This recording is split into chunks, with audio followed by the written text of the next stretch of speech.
ये मेरा नावल जो है एक रोमांटिक नावल है, एक मोहब्बत पे लिखा हुआ है, लेकिन जो उसका क्लाइमैक्स है वो बहुत डिफरेंट है। यंग लोग हैं, उनको ना जुनून बहुत है और उनमें बर्दाश्त नहीं है। जुनून से आगे निकलने में क्या नुकसानात हैं, मेरा नावल इस स्पेस में है। किताबें ना आपको कूल डाउन भी करती हैं, सुकून भी देती हैं और फिर आपको मज़ा भी आता है। नाज़रीन, आज के डिजिटल दौर में जहाँ स्क्रीन्स ने किताबों की जगह ले ली है और कुतुबबीनी का रवाज तेज़ी से मदूम होता जा रहा है, वहीं कुछ चमकते हुए चिराग ऐसे भी हैं जो इल्म और अदब की रोशनी को बुझने नहीं दे रहे। ऐसे ही नामों में शामिल है नौजवान और बासलाहियत लिखारी आमना शबीब, जिन्होंने अपने पहले ही नावल जो था आधा सांस, उससे अदबी दुनिया में तहलका मचा दिया और उनके नावल अदबी हलकों में उसको खूब पज़िराई मिल रही है। अक्सर लोग मोबाइल और सोशल मीडिया में गुम होते हैं आजकल के दौर में, और आमना शबीब जैसे लोग किताबों से दोस्ती को ना सिर्फ जिंदा रखे हुए हैं बल्कि अपने अल्फाज के जरिए दूसरों को भी इस दोस्ती का हिस्सा बना रहे हैं। पाकिस्तानी खवातीन में लिखने का रुझान खुशाइंद हद तक बढ़ रहा है और आमना इस नई नस्ल की एक पुरअसर आवाज़ बनकर सामने आई हैं। आमना शबीब नावल निगार हैं, स्क्रिप्ट राइटर हैं, शॉर्ट फिल्म मेकर हैं और इस वक्त आमना शबीब हमारे साथ मौजूद हैं। तो आइए बिला ताखीर उन्हीं से जानते हैं। आमना, वेलकम टू सुनो पाकिस्तान। और सबसे पहले तो हमारी जानिब से आधा सांस की कामयाबी पर बहुत मुबारकबाद आपको। ये नावल लिखने का ख्याल कैसे आया, इसका नाम आपने कैसे जो है वो सिलेक्ट किया, मरकजी ख्याल और थीम क्या है, इस हवाले से हमारी ऑडियंस को हमें बताइएगा। अस्सलाम वालेकुम, कैसे हैं आप लोग? जी बिल्कुल, बहुत बहुत मुबारक हो, खैर मुबारक। आपने बिल्कुल ख्याल ऐसे आता है जब आप कुछ लिखते हैं और फिर जब लोग आपको अप्रिशिएट करते हैं कि ये बहुत अच्छा लिखा है आपने, तो फिर आप लोगों का आप जो होते हैं आप मोटिवेट होते हैं। और फिर मुझे भी ऐसा ही ख्याल आया जब मेरी मदर लिखती थी, बचपन से हमने देख रही हूँ कि वो लिखती हैं, तो बहुत अच्छा लगता है जब वो लिखती हैं। तो मेरा भी यही ख्याल था कि मैं भी लिखूँ और कुछ ऐसा लिखूं जिसपे कुछ ऐसा हो कि ऑडियंस हो जो मतलब पढ़ने वाले हों, नौजवान नस्ल है जो जितने भी हैं हमारे जो नॉवलिस्ट हैं, तो वो उनको कुछ ऐसा एक सबक भी मिले और एक ऐसा नावल लिखूं जिसमें कुछ चेंज हो। अच्छा, हम ना नावल के हवाले से ही मज़ीद बात कर लेते हैं। क्या ये नावल किसी ज़ाती तजर्बे, मुशाहिदे या किसी सच्चे वाक़ये से मुतल्लिक है, इस पर बताइए। नहीं, ऐसा है कि बहुत से रोज़मर्रा अब ऐसा होता है। एक तो ये मेरा नावल जो है एक रोमांटिक नावल है, एक मोहब्बत पे लिखा हुआ है, लेकिन जो उसका क्लाइमैक्स है वो बहुत डिफरेंट है। तो बाकी तो आपको पता है ये जो रोमांटिक नावल है, ये प्यार मोहब्बत आपको हर नावल में मिलेगा, हर ड्रामे में मिलेगा। ऐसा सच में ये नहीं कह सकती कि मैंने कुछ चेंज लिखा है, लेकिन जो उसका क्लाइमैक्स है वो बहुत चेंज है।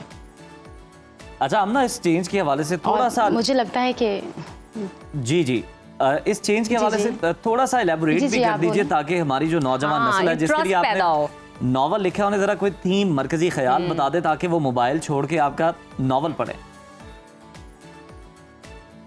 जी बिल्कुल, मेरा नावल ऐसा है ना कि एक जुनून पे, एक हद पे है जो आजकल की यंग जनरेशन में बहुत ज़्यादा है।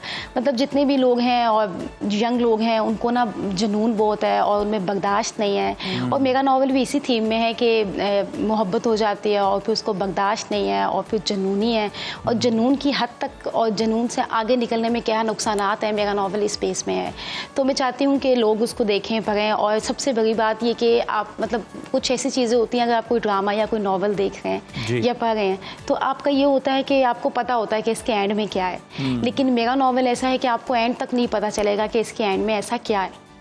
मतलब आप पहुंच नहीं सकेंगे उस एंड तक जब तक आप खुद नहीं पढ़ेंगे। जबरदस्त जी, बहुत इंटरेस्टिंग, बहुत खूब। अच्छा, हम ना जैसे कि आप जानते हैं आजकल एक डिजिटल दौर है और लोग ज़्यादा प्रेफर करते हैं फ्री टाइम में व्लॉगिंग करना, व्लॉगिंग देखना, सोशल मीडिया की तरफ रील्स वगैरह देखना या प्रोड्यूस करना।